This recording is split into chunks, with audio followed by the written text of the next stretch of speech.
coloro che stanno dentro le stanze dei ministeri vivono una vita da alienati, nel senso che non hanno nessun collegamento con la realtà.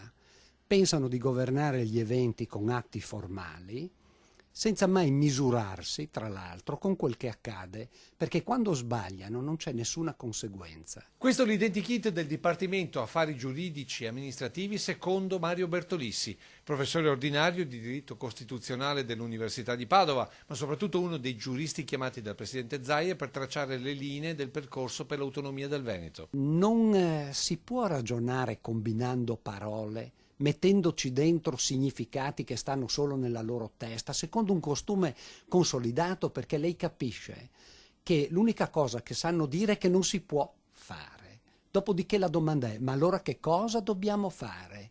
La risposta non c'è mai.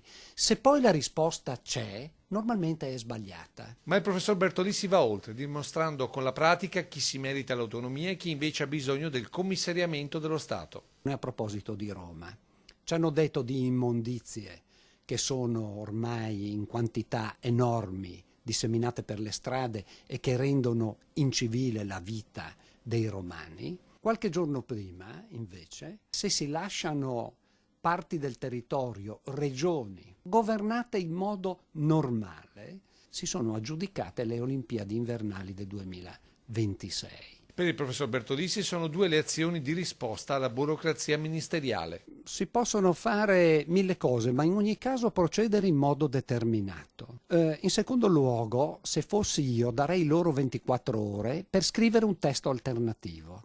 Dopodiché io prendo il testo e con la matita rossa e blu, secondo le abitudini, mi metto a correggere.